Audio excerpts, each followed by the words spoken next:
Tras las huellas de la historia. Personajes, vivencias, anécdotas. Muy buenas noches, un placer en saludarlos al presentarles un programa más de Tras las huellas de la historia aquí en la pantalla de TV Sur Pérez Celedón para todo el territorio nacional y para el mundo a través de nuestras plataformas. Bienvenidos, bueno, hoy con un gran invitado. Ustedes se recordarán que anteriormente tuvimos la oportunidad de conversar con doña Jenny Miranda, la hija del doctor Hugo Miranda. Nos habló bellezas de su padre, de su madre, de su familia. Hoy hemos invitado y le agradecemos la presencia al buen amigo don Ned Gordon. Él nos va a conversar sobre la vida del señor Evans Gordon Wilson, Mr. Wilson. Con él es riquísimo lo que vamos a conversar en este programa Tras las huellas de la historia. No sin antes de agradecerte tu presencia. No, buenas noches. Muchísimas gracias más bien por la oportunidad de compartir un poco o hacer una semblanza de mi padre.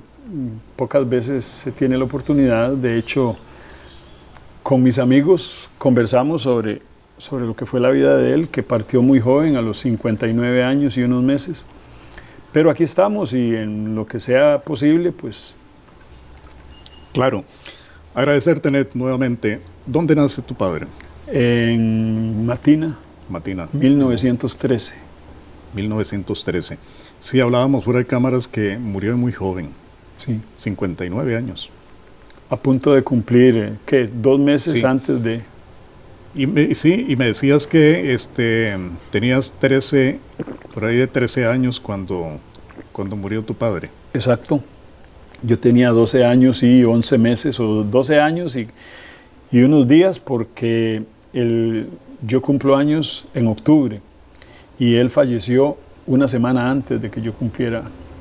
Entonces es un golpe que uno se queda como cualquiera, ¿no? La pérdida de su padre, y entonces sí es doloroso, pero bueno, al final de cuentas uno acepta los designios del Creador. Y claro, sí. Rescatamos, hablábamos ahora también antes de empezar el programa, y esto es importante hacer mención de esto, de la antigua Cruz Roja, porque antigua Cruz Roja, pero ahora este barrio se llama Evans Gordon Wilson. Correcto. Así es. Creo yo que deberíamos de rendir ese tributo, ese honor a este gran ser humano como lo fue don Evans Gordon Wilson. Nos montamos a un taxi, llévenos al barrio Evans Gordon Wilson. Sí, exacto. ¿Qué te parece? Eso me parece importantísimo a mí. Entonces, la pregunta, ¿siempre vivís en este barrio? No. ¿Ya no vivís ahí? Ya no, yo bueno, es que por efectos de trabajo y por efectos al formar una nueva familia, yo parto primero trabajé para el MAC, después estuve en la empresa privada un tiempo y andaba casi que por todo el país, excepto el Caribe. Después me enviaron a la zona sur, después estuve en San Vito, y ya al final de mi ciclo laboral regresé otra vez acá, pero a partir del 89 construí en Villa Ligia. Ok. Ahora que hablamos de nombres, es como la calle que tenemos ahí a un costado del Hotel Chirripó, tal vez me si estoy en lo cierto, y al nombre Monseñor Delfín Quesada. Exacto, Monseñor Delfín Quesada Castro. Sí. Es que tenemos un problema, digo yo que es un problema, pero es la memoria histórica, y no solo en el cantón, sino es a nivel país. Ajá. No es posible, y lo veo, y un día lo conversaba con Luis Enrique Arce, que yo le decía, Luis Enrique, pero ustedes como vecinos, bueno, los que están ahí como vecinos, no es posible que la gente comience a llamar, es que yo vivo en la parte alta del Hospital Viejo. No, ahí se llama Alto de Alonso, que fue el abuelo de Luis Enrique, pero que no, ni la misma municipalidad o el consejo municipal ha hecho nada por bautizar como se debe los diferentes barrios, y que haya un rótulo que diga, usted está ingresando a barrio tal. Exacto. Y en el caso de la antigua Cruz Roja, que ahora se llama barrio Evans Gordon Wilson, Es por decreto de la Comisión Nacional de Nomenclaturas, que es un ente del Instituto Geográfico Nacional, es algo oficial.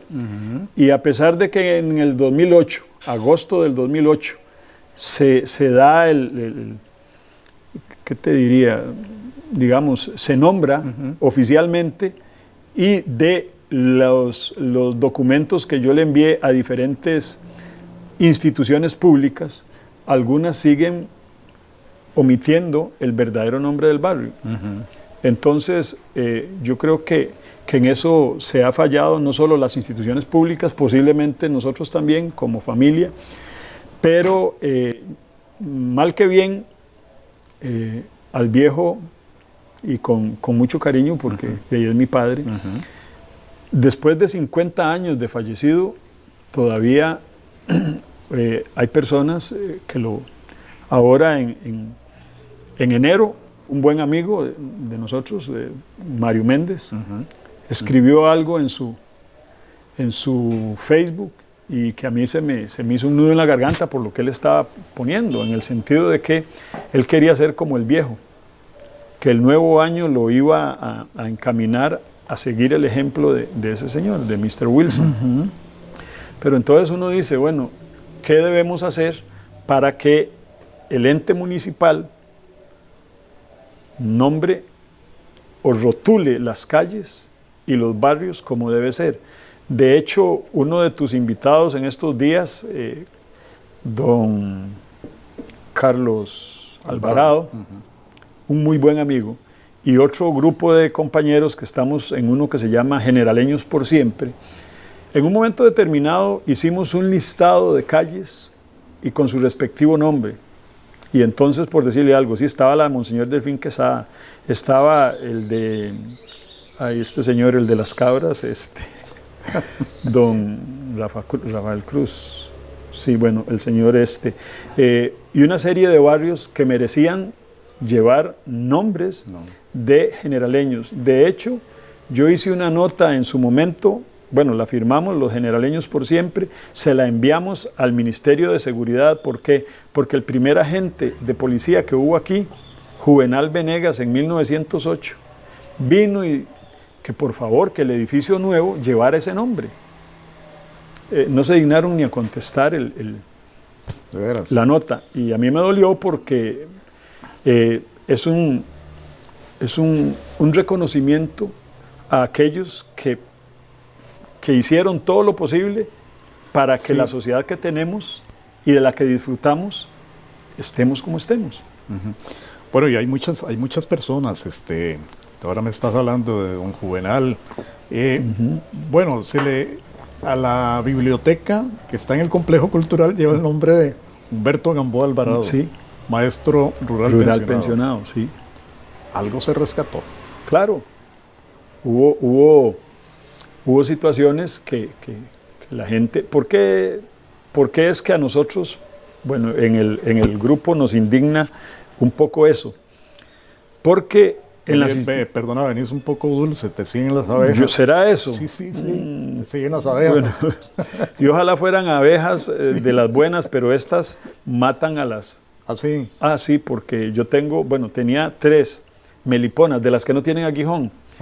Y un día llegué, de ahí yo, qué raro, no hay movimiento, y me meto a ver, y estas habían invadido y mataron a las otras, y se apoderaron de la miel y de las larvas.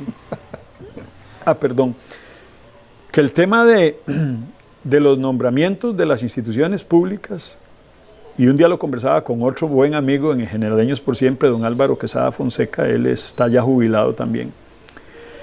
Hay una escuela en San Rafael Norte, creo que es, sí, que lleva el nombre de, creo que Melico Salazar.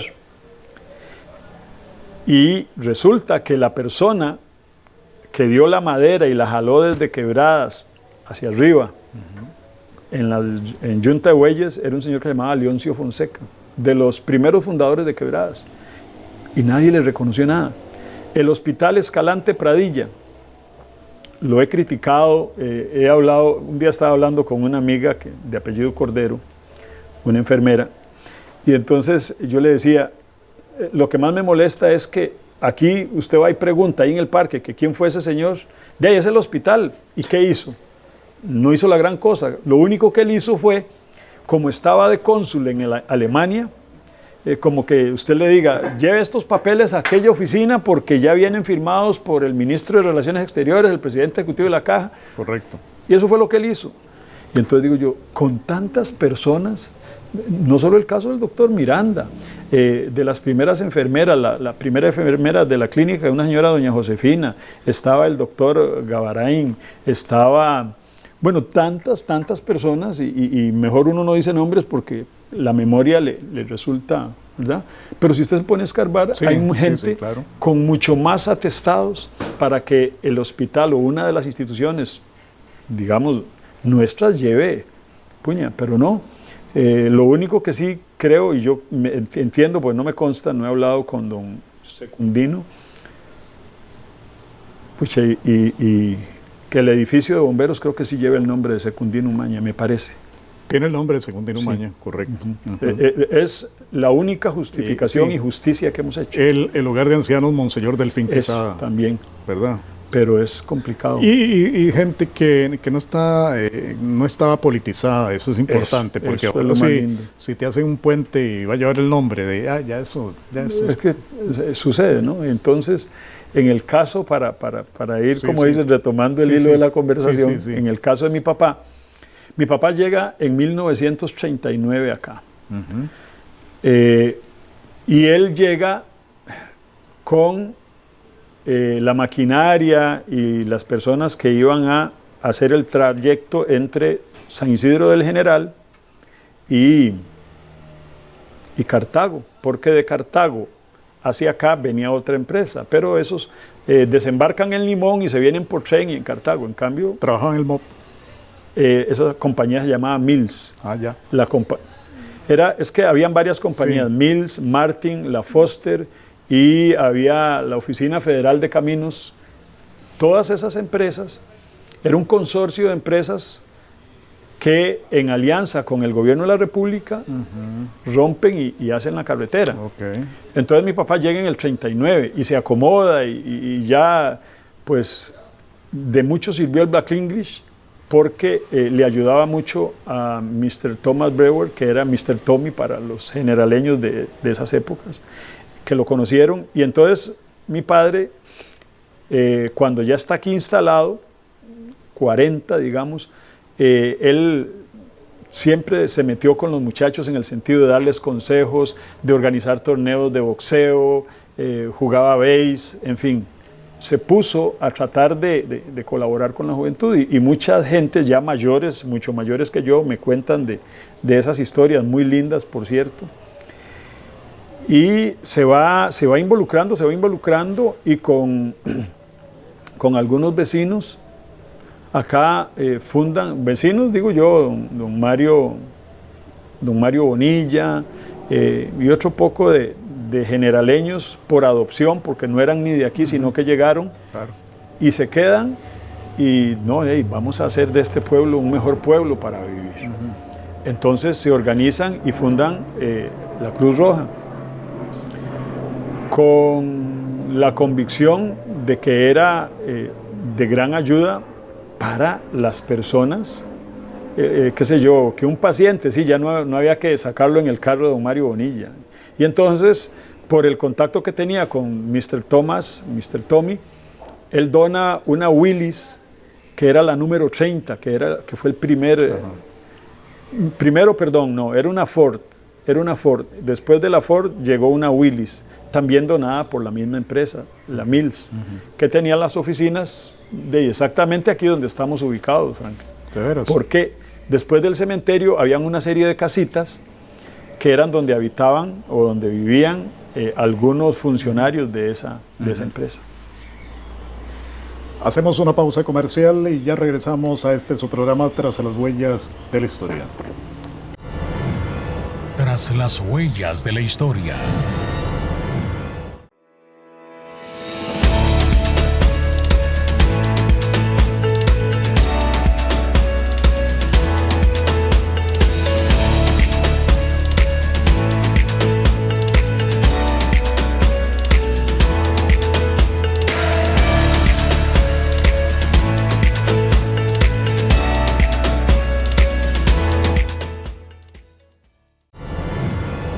Tras las huellas de la historia.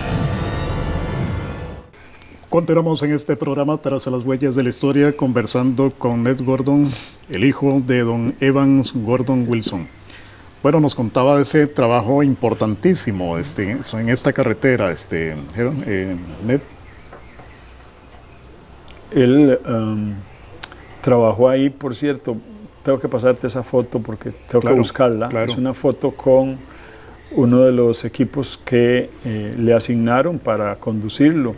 Era un camioncito como el del engrase, una cosa así.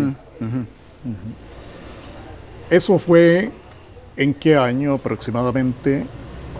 40, 41, 42, 43, casi que hasta el 47 por ahí, cuando ya queda por lo menos en lastre la carretera.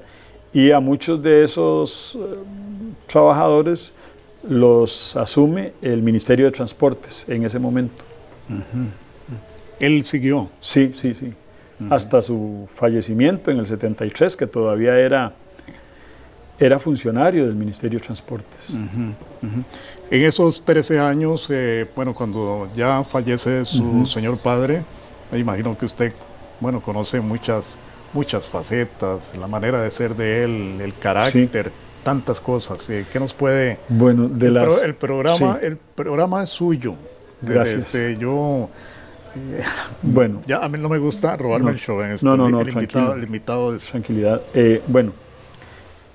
Contaba un amigo que mi papá, la institución esta, organiza el bingo. El bingo, ajá. Con el fin de allegar recursos para mantenimiento, gasolina, etcétera, de las ambulancias.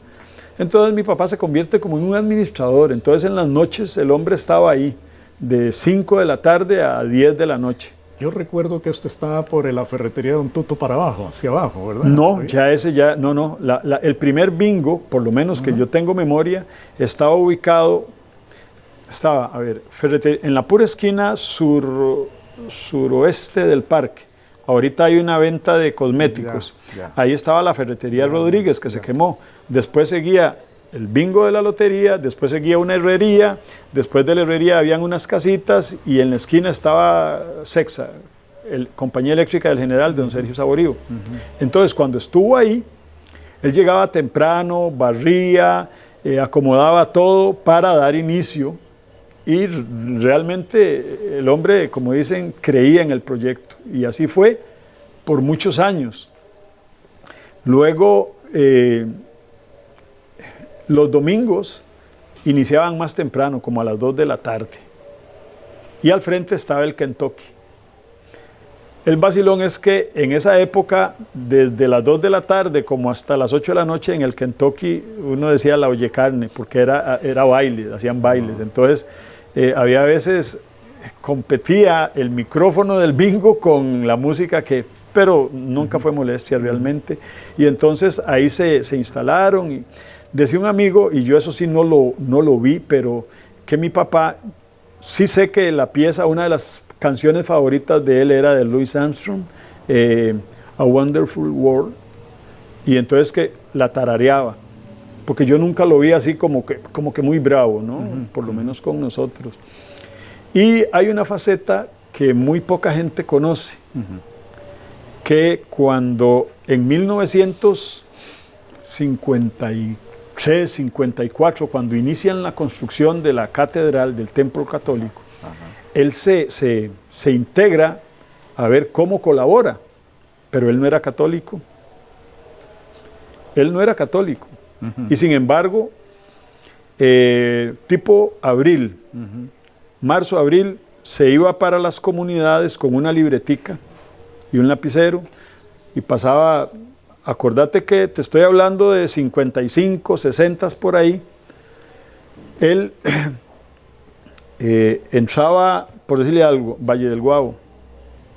Pero él se iba de aquí, digamos, a veces en el bus. Había a veces un camión ganadero o maderero y lo dejaban en la entrada y ahí cogía para abajo. Don Franklin, buenas, sí, yo vengo así. Como la gente lo conocía y creía en él, ¿usted qué nos va a dar para el turno?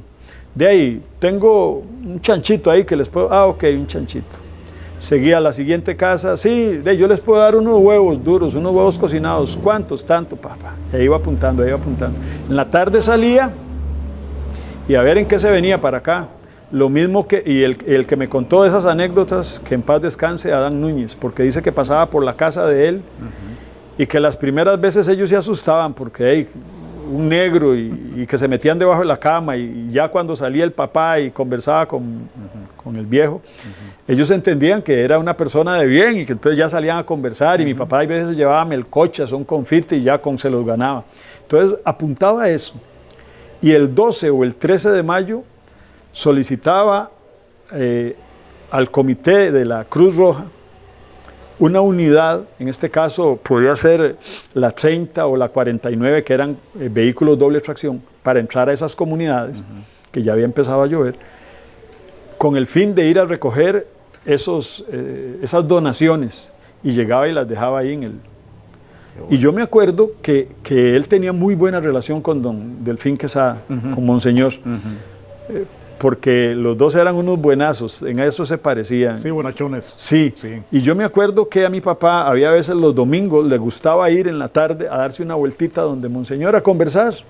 Y entonces cuando yo pegaba que me llevara, a mí me gustaba, era por ir a comer carambolas a un palo que estaba en el Palacio Episcopal. Entonces, situaciones como esa de que no siendo de la congregación, él aportaba su trabajo, otro hubiera dicho, no, eso no me toca a mí. Claro. Pero él tenía a lo Gandhi un pensamiento. No es necesario tener una religión, con solo tener un buen corazón, las cosas se van dando. Y siempre hasta donde yo me acuerdo, él lo puso en práctica. Entonces, ¿cómo no se va a sentir uno orgulloso y a tratar de seguir el ejemplo? Yo, en la medida de mis posibilidades, por lo menos con mi trabajo como agrónomo, siempre lo procuré. Y también como vecino, ¿no? Porque uno no puede abstraerse, o sea, decía aquel filósofo griego que el ser humano es un zoon politikon, es un ser social y necesitamos y yo no me explico cómo hay gente que se encierra, no comparte, y la sociedad actual en eso ha sido muy, ¿verdad? Como que somos, suena feo el término, como pisotes solos, y no somos pisotes solos. La necesidad de interactuar viene innata en el ser humano, ¿verdad? Y entonces el viejo tenía esa condición. Por ahí me contaba un día mi mamá, el señor consiguió un chancho, no sé, lo compró, se lo regalaron. La cuestión es que tenía un chancho para los tamales de Navidad. Pero de ahí el viejito abrió mucho la boca en el barrio. Mira, fulano, sí, llegate a la casa, ahí tengo un sobrino de la doña, va a matar un chancho, entonces para que lleves carne para los tamales. Pero no le dijo solo a uno, le dijo a todo mundo. Cuando mi mamá fue a hacer los tamales, le dicen, de ahí Wilson, pero no hay carne. ¿Cómo no hay carne? Sí, no, usted lo regaló. Vaya consiga, vaya traiga carne a la carnicería. Entonces, regaló el chancho y tuvo que ir a comprar carne a la carnicería. Otra anécdota que revela o retrata en gran manera la forma de ser de él, y esto porque mi mamá me lo contó, o nos lo contó a nosotros, que un día salió en la mañana, iba mudadito. Cuando regresó a almorzar, ella lo vio, Wilson, ¿y quiso la camisa? Usted viene en camiseta de tirantes, ¿quiso la camisa? Ah, es que pasé a saludar ahí, dice, a los bomberos, dice, y un chavalo, dice, un carajo, él no decía ese término, un hombre que estaba, acordate que la cárcel estaba al lado arriba de los bomberos, que había un señor que estaba encarcelado y que estaba sin camisa y que entonces él lo vio. ¿Y por qué? Ah, es que no tiene camisa. Le dejó la camisa y se fue. Llegó a la casa sin camisa. Claro, me imagino que mi mamá se paró de uñas y quién sabe qué le dijo, porque había llegado sin la camisa, pero era una forma de actuar, lo del cerdo y lo de la camisa, que retrataban la imagen misma de él. Entonces, como te digo, en una ocasión yo estoy haciendo fila en el Banco Popular. Se me queda viendo un señor y me dice, usted es Wilson, ¿verdad? Porque es aquello de que nos identifican con el segundo apellido de mi papá. Sí, señor. ¿por qué? ¿En qué le puedo servir? No, quería darle las gracias a usted, dice, porque cuando su papá estaba vivo no se lo pude hacer. Le digo, ¿qué sería? Hubo una época, dice, como 2, 3 meses, que mi papá estaba enfermo, como tullido. Y dice que no sabe de dónde, mi papá pertenecía a varios comités de ayuda, el Comité Pro Hospital Viejo, estuvo ahí, estuvo en el Comité de Cáritas, y que no era católico, pero estaba ahí. Claro. Y entonces, como te decía, no sé cómo hizo, y entonces llegó y dice que puntualmente todas las semanas llegaba con una cajita o una bolsa, la dejaba en la entrada y se retiraba. Dice, ¿y qué lo movía? Dice, porque era amigo de mi mamá y de mi papá, dice, y al ver al viejo que no podía llegar con platica para comprar la comedera, él se encargaba. Dice, yo no sé cómo lo hacía. Le digo, ay, yo no sé tampoco, porque tampoco es que Cáritas me dice, bueno, yo tengo que agradecérselo a él profundamente, dice, porque siempre estuvo ahí para nosotros cuando más lo necesitábamos. Entonces, y eso te estoy hablando de hace unos 15 años. Entonces, mucha gente todavía lo recuerda por esas buenas obras. A mí que me gusta mucho andar en bicicleta, un día pasé por una comunidad y pregunté que dónde había vivido un señor.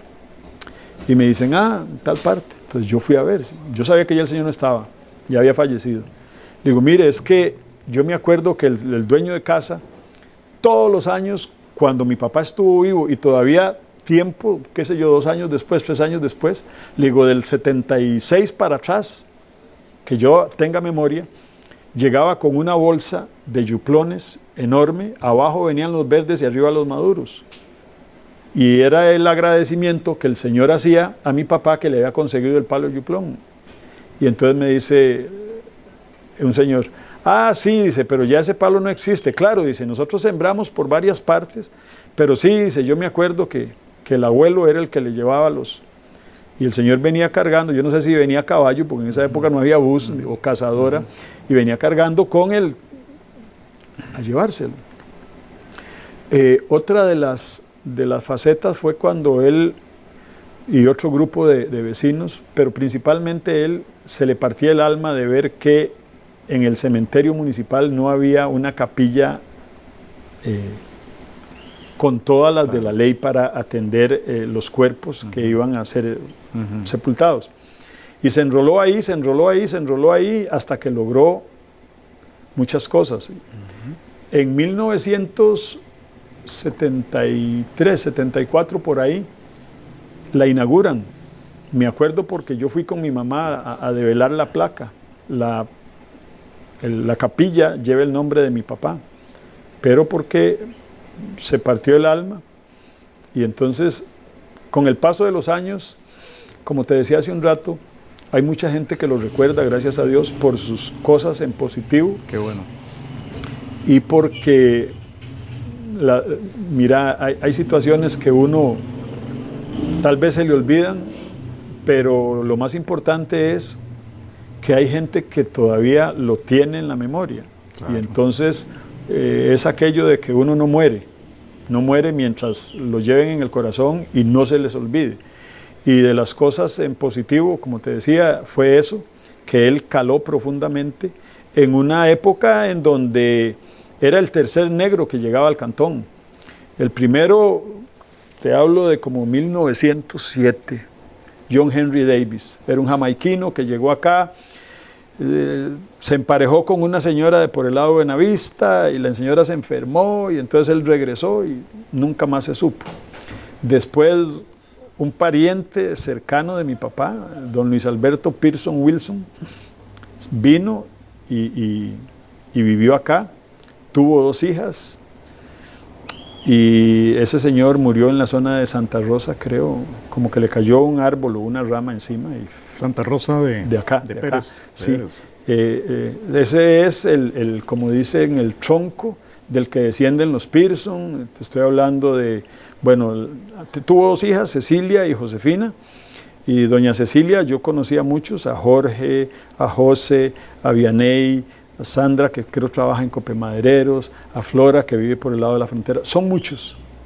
Y entonces cuando se habla de afrodescendientes, hay que ir hacia esa gente. O sea, el Señor tuvo esas 2 hijas y a partir de ahí, esas 2 hijas tuvieron familia y aquí estamos. O sea, siempre hay. Por eso en días pasados hubo la celebración de la diáspora africana y el 31 de agosto, el Día de la Persona Negra.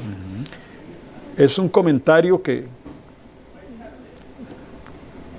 bastante particular porque el año pasado me invitaron a un conversatorio. Sin embargo, yo les dije que me dejaran organizarme, que no es nada más de llegar y sentarse. O sea, sí lo puedo hacer en el sentido de que manejo muchas fechas y muchas cosas importantísimas, pero la persona que estaba también por ahí, él me dijo que él lo hacía, entonces yo me hice a un lado. O sea, el mandamiento número 11, dice nuestro amigo y colega Alejandro Acevedo, no estorbarás, entonces me hice a un lado. Este año igual, pero yo el 31 de agosto, yo lo comparto con mi familia. Usted me dice, mira, no, yo el 31 de agosto lo comparto con mi familia. Cuando podemos nos disparamos para el otro lado para celebrarlo con los parientes, etc. Entonces yo le digo que no me sirve, que yo con todo gusto, que me programen un día y yo, bueno, nosotros llamamos. A los 22 días, ese día precisamente estaba cocinando, porque me fascina cocinar, y me llama un amigo y me dice, vieras que estamos aquí en una que charla. Le digo, ¿veras? Sí, dice, pero vieras, dice, hay una persona, hay un blanco cubano, dice, que está hablando de los evangelios apócrifos y no sé qué, dice, no tiene que ver nada con esto. Dice, hay otro muchacho que está hablando ahí, dice, pero como que no, está bien, disfrútenla. Me dice, no, mejor nos tomamos un café, usted y yo un día de estos, y yo voy a su casa, dice, pero le digo, está bien. Entonces, en la época que mi papá, por lo menos esto es el contexto para explicarte que no habían esas celebraciones. Sí. Y sin embargo, y muchos chiquillos de aquella época dicen que cuando se regaba como fuego, ¿verdad? Como la pólvora cuando la encendés, viene Wilson, y todos los chiquillos estaban jugando en la calle y la rayaban y se metían debajo de las camas, porque le tenían miedo, porque, o sea, no era normal. Estos 2 negros que llegaron antes que él, realmente 1907 uno y el otro como en 1927, 1930, no era ¿verdad? Y uno se fue a meter a la montaña de Santa Rosa con su familia y me imagino que salía poco. Y el otro, pues tampoco. Estuvo unos días o unos años y se fue. En cambio, mi papá sí se integró, trató de hacer comunidad, trató de colaborar en el desarrollo de la incipiente comunidad que había. Y entonces se contactaba en los barrios a los chiquillos y yo me acuerdo que siempre, un radiecillo aquí así, y caminaba. De las anécdotas más lindas con él fue que en una ocasión me llevó a Peñas Blancas, pero el río, lo que había era un puente como de hamaca. Donde está el actual Bailey, al lado de abajo había un puente de hamaca. Y pasamos a pie y al otro lado había una chivilla que era como de Amando Elizondo, color celeste y blanco, no se me olvida, era una cazadorcilla, como la ola marina que hubo en los 40 y pico acá, que hacía viajes a San José, pero ya un poquito más en forma de latón. Y me acuerdo que fuimos a una finca y el señor de la finca le regaló 2 sacos de elotes y él se amarró uno aquí adelante y el otro atrás. Y me impactó porque en una casa donde estábamos había un aroma a heliotropo, ese lirio blanco. Bueno, me quedó grabado aquí. Muchísimos años después, yo estuve administrando una finca ahí. Entonces yo le pregunté al mandador, le digo, mira, ¿vos no conociste a una gente así, así, así? Me dice, sí, era esta misma finca. Le digo, ¿cómo? Sí, si ellos vivían en la casa donde yo vivo. ¿Usted me lleva? Me dice, claro. Y ya me voy yo así, a un costado de la casa estaba la misma. Le digo, ¿pero esto cuántos años tiene? Me dice, todos los años yo los podo y ahí vuelven a salir. Y me dice, ¿por qué tanta insistencia? Le digo, porque yo estuve en esta finca cuando tenía 7 años. Le digo, ahora tengo casi 50, 40 y pico, 42, 43 años. Dice. Le digo, y entonces imagínense cuántos años han pasado. Y entonces, lindísimo porque la verdad te digo, por todos los lugares que como agrónomo me ha tocado pasar, principalmente acá en el cantón, hay gente que todavía lo recuerda, y entonces le agradezco a Dios por haber tenido, mis hermanos y yo, un padre de la estatura de él, y no porque fuera mi padre, sino porque él primero pensaba en el que estaba a la par o en los vecinos, y de último él. Por eso te contaba la anécdota del cerdo, la anécdota de la camisa, que quedaron ahí para desprenderse de la... Exacto. Claro. Bien, estamos en este programa Tras las Huellas de la Historia con Ned Gordon. Ya regresamos. Tras las huellas de la historia.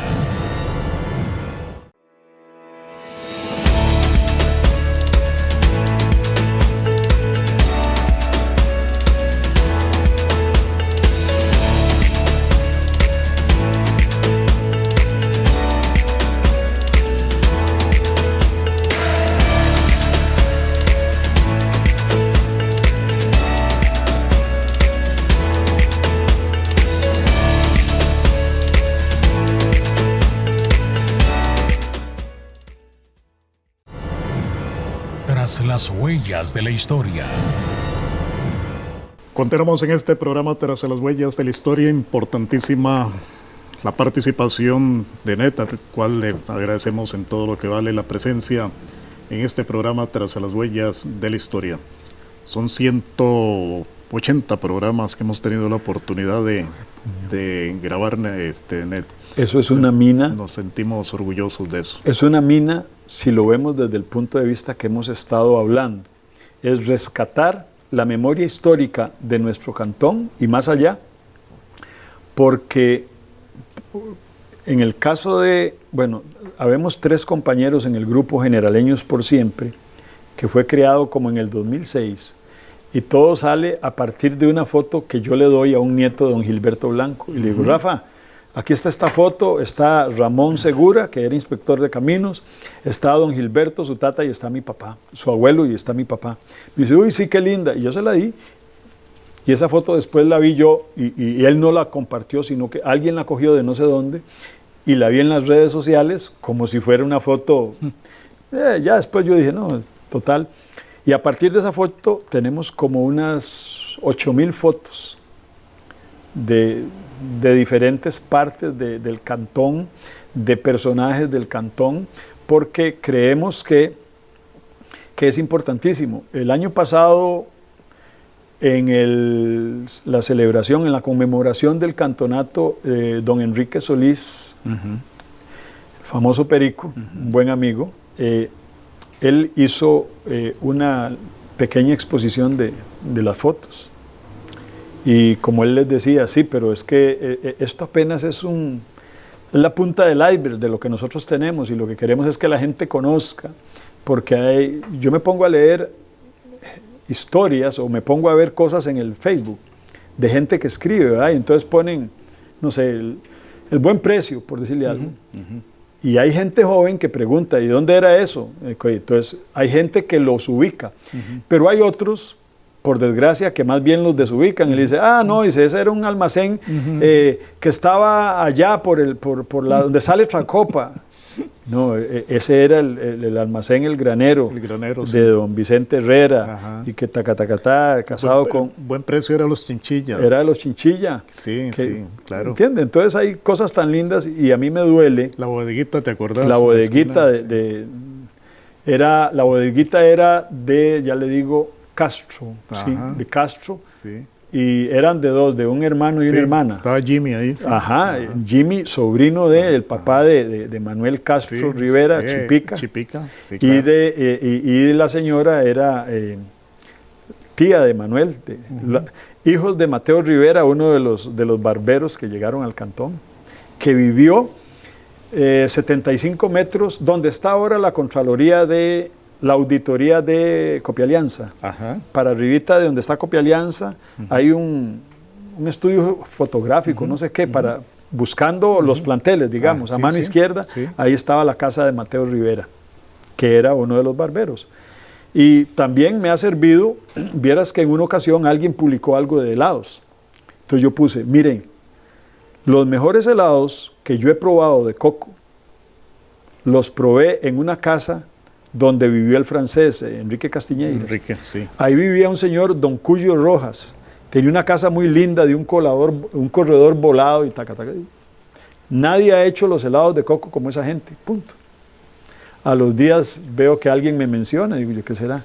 Una de las hijas del señor, que ya es una señora adulta, mayor y todo, sí, nosotros eran las que los hacíamos y no sé cuánto y no sé qué, y eso es lo bonito, por lo menos bajo esa perspectiva.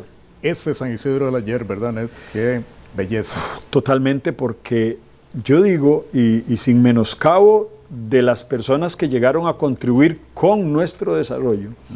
Yo hablaba un día en aquellos años con don Ramiro Barrantes, lo hice también con don Sergio, dos ilustres generaleños, y entonces a la par de ellos, un día estábamos tomándonos un café, don Ramiro, estaba Cuyo, estaba Hugo Loaiza, Albán Villegas, estaba Juan Carlos Muñoz, la esposa de Juan Carlos, mi esposa, éramos varios. Y siempre nos gustaba ir donde don Ramiro porque qué señor más ilustre, más culto. Comenzamos a hablar y entonces una de las señoras dijo, ¿y en qué momento perdimos ese San Isidro? Entonces yo esgrimí el argumento de que con el cierre de la compañía bananera, mucha gente que no tenía sus raíces profundas llegó al cantón, pero no con la convicción de quedarse. Y se quedaron porque sí, está bien, y bienvenidos. Pero muchos de estas personas no conocieron aquel San Isidro. Y entonces, cuando ellos estaban, digamos, en Ciudad Neyli, para ellos San Isidro era Pérez Celedón.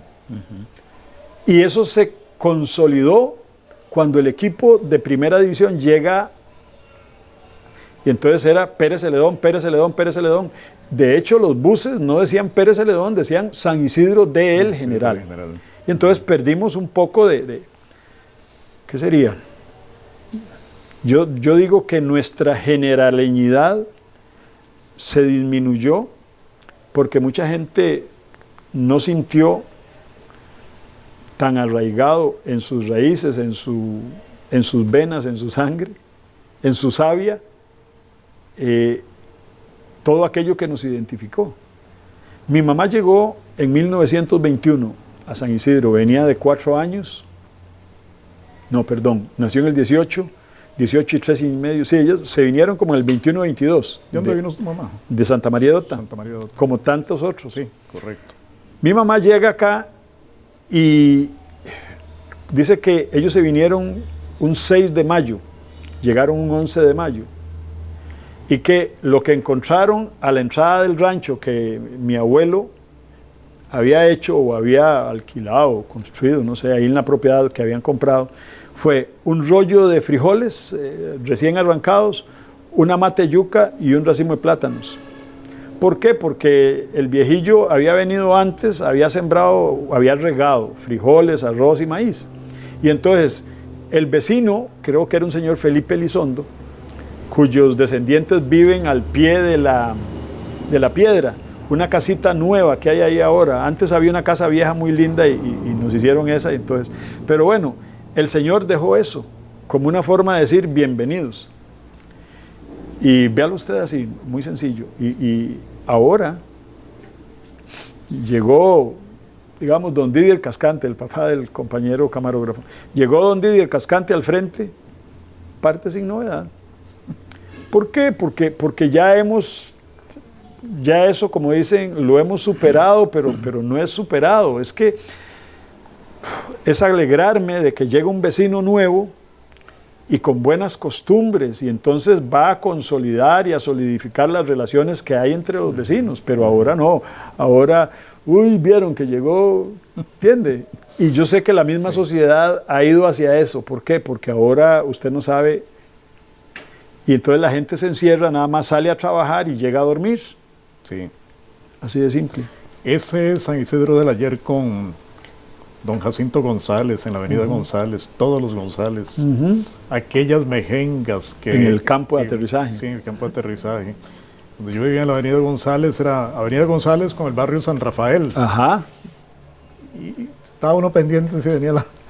Eso es cierto. Es muy lindo. Y el bahía esquinero de don Carlos. De don Carlos. Más bien antes de don Antonio.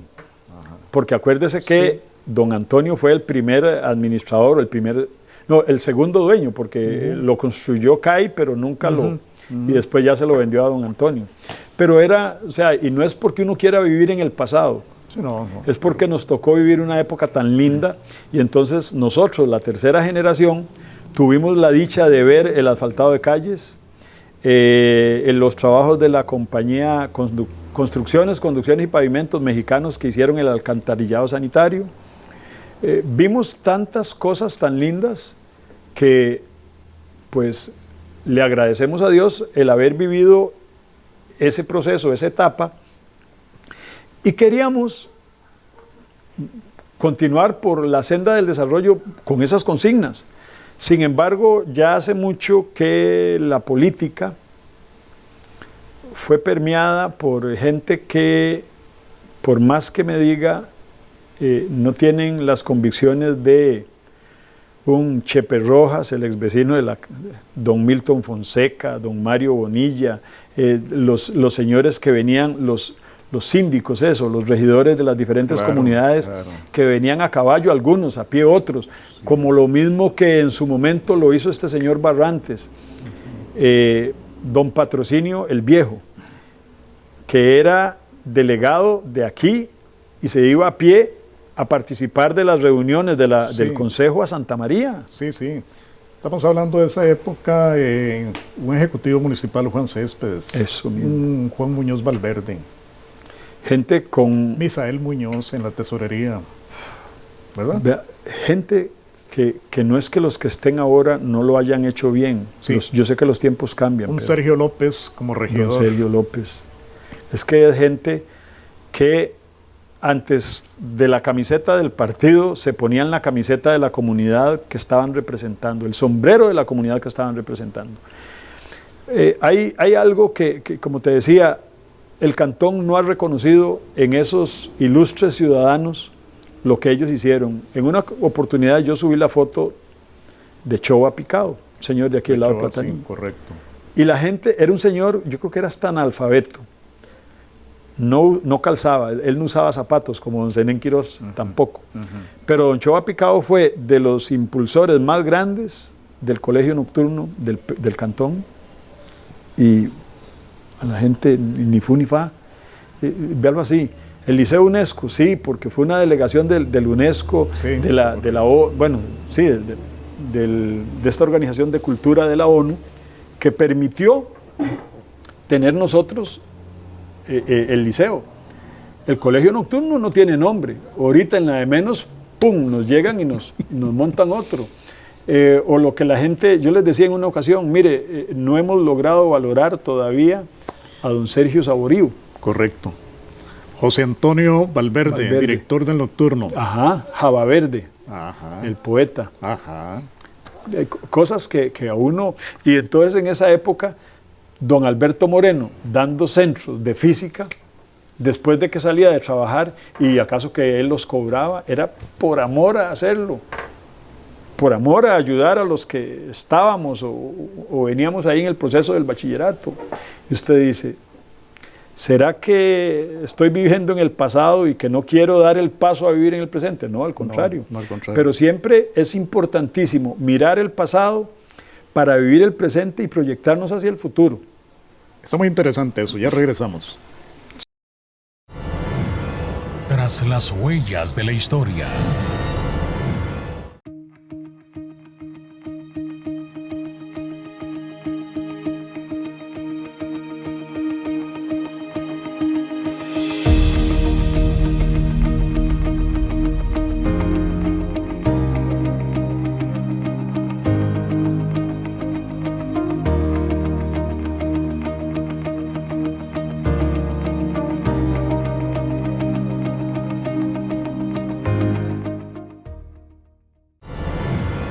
Tras las huellas de la historia.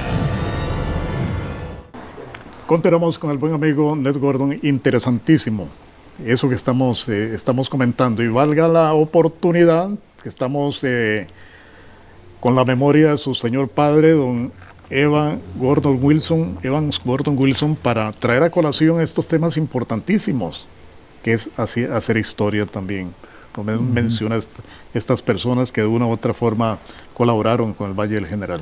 Es que son ciudadanos generaleños por adopción y no por nacimiento, porque muchos de ellos venían del lado de Acosta, de Jorco, creo, el caso de don Sergio Saborío, que tuve la oportunidad de compartir mucho con su hijo Enrique, el famoso Rata, que, pucha, ahora, los Culebra, don Eloy Cubero, Sí. que fue el primero que entró con un camión a la zona de Volcán y Buenos Aires con don Billo Jiménez, famoso Billo. Y entonces, hay veces yo menciono mucho a Culebrilla, a Eloy Cubero Gómez, porque también es otro del grupo y le encanta. Y siempre decimos que nuestro pueblo, nuestra comunidad, nuestro cantón es mal agradecido con los que nos precedieron, ¿verdad? Porque no les hemos hecho un verdadero reconocimiento. Hace muchos años todavía había mucho personaje de esos vivo. Y creo que se les hizo un reconocimiento a algunos. Creo que todavía estaba doña Dorotea Mora, etcétera. Pero vea que el edificio del Correo, el edificio del Correo debe llevar el nombre de Dorotea Mora. Fue la primer posta en nuestro cantón. Pero de ahí, igual. Tantas cositas pero bueno, hay veces hay que conformarse con conocerlo y dárselo a conocer a otras gentes para que entiendan el por qué uno desea que haya gente con la capacidad de escribir esas cosas. Nosotros en el grupo tuvimos la dicha de compartir muchísimo con Claudio Barrantes Cartín. Excelente. Y entonces Excelente. es un historiador genealogista que colaboró mucho con nosotros y para identificar ciertas cosas. Como te decía hace un rato, mi padre llegó en el 39 y se quedó hasta, digamos al 40, y se quedó hasta el 73, 33 años. Pero en 33 años y con mucho respeto y con mucha humildad, aunque suene, el orgullo me invade, y yo digo que hizo más que muchos generaleños nacidos acá, porque él siempre antepuso sus intereses personales y los de la familia. Primero estaba su sagrada Cruz Roja, que nuestra familia, porque así y eso no fue un pecado, es que él creía en lo que él estaba haciendo.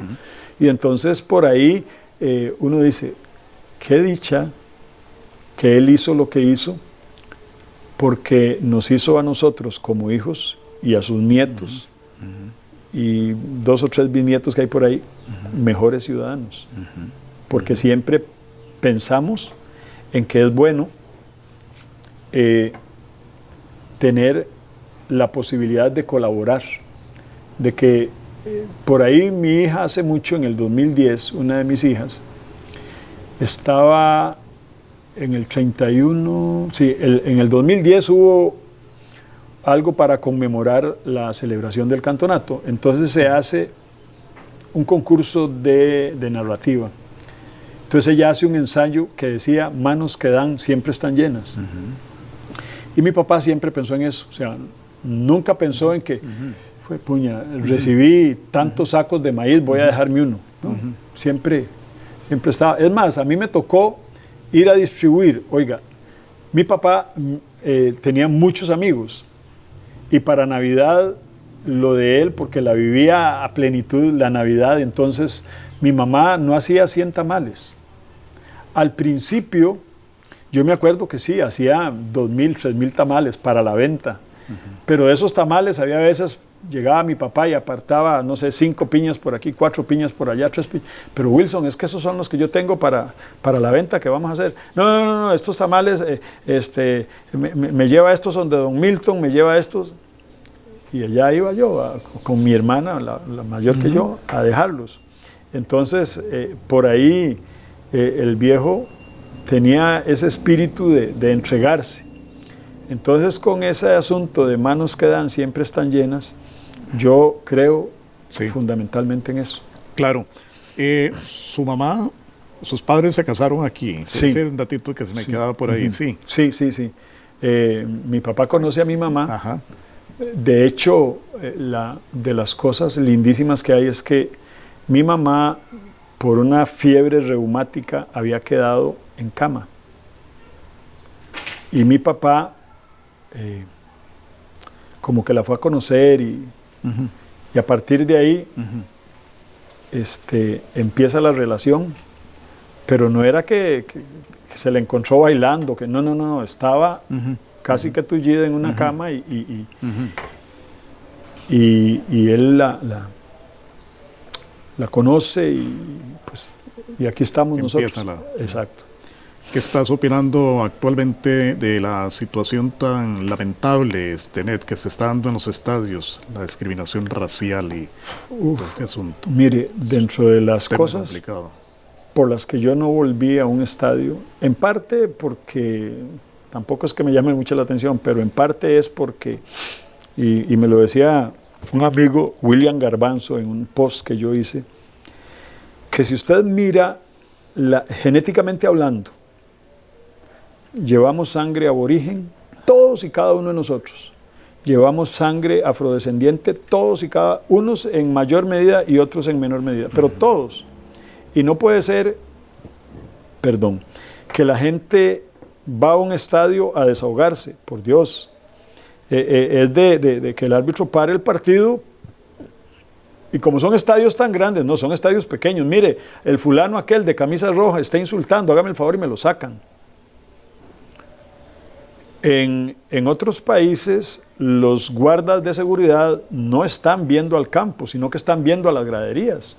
Aquí debería ser igual, y que logren identificar a esos revoltosos, a esos malandros, y que puedan ser sacados, porque en una sociedad como la nuestra, en donde hemos obtenido tanto, no se justifica, obtenido tanto a partir de esa mezcla de congéneres, ¿no? Porque a mí me tocó trabajar mucho con una agroindustria de café en San Joaquín de Boruca. Hice muy buenos amigos. Y yo llegaba a un rancho de unos amigos ahí, y para mí era lindísimo llegar y sentarme en una hamaca y compartir con ellos y conversar, y ya hacían café.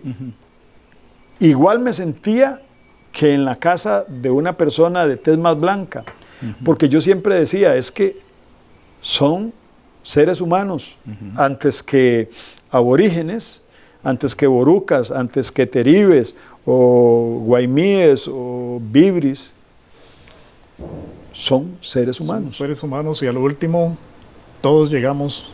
Precisamente, y cuando ya no estemos, cuando ya hayamos desaparecido, ¿qué es? Es un poco de ceniza, sí, claro, del mismo color, claro, todos.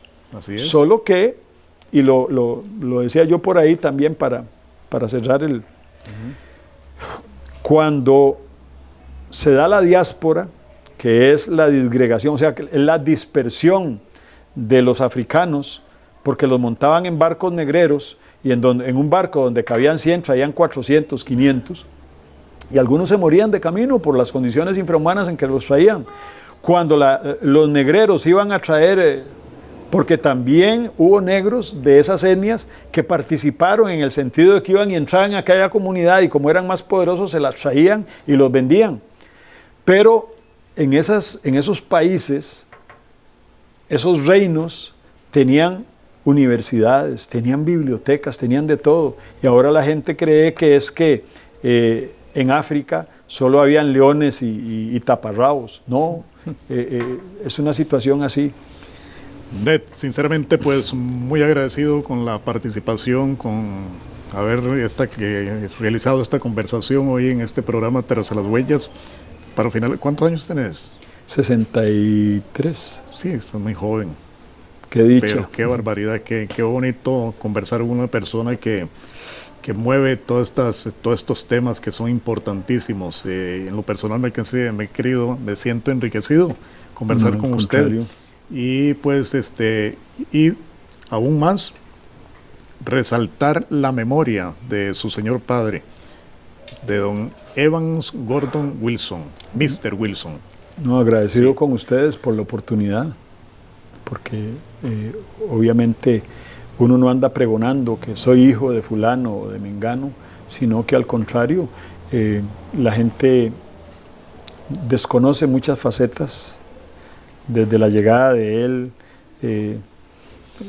Yo me acuerdo de cosillas por ahí, los famosos Torres del barrio La Tormenta, que eran muy unidos a la casa de mis padres, todos, y aún ya no están esos Torres, los viejos, digamos don Napoleón y doña Lala, pero los nietos, los hijos, bueno, todavía queda Garrincha, pero los hijos, nietos, bisnietos, todavía nos une una relación. O sea, siempre hay buenas relaciones y en todo lado, puña, usted dice, la verdad es que qué lindo poder resaltar o dar a conocer que hubo momentos en que éramos una sociedad más, más justa, más inclusiva. Claro. Por eso mismo hacía mención al inicio que traje a Jenny Miranda, para que me hablara del doctor Miranda, de grata memoria. Hoy te traigo porque son personas que han dejado su huella. Así que, muy amable, Net. Muchas gracias. Muchas gracias a ustedes. Dios me lo bendiga. Amén. Estaremos próximamente con otro programa de Tras las Huellas de la Historia. Que Dios bendiga sus hogares. Buenas noches.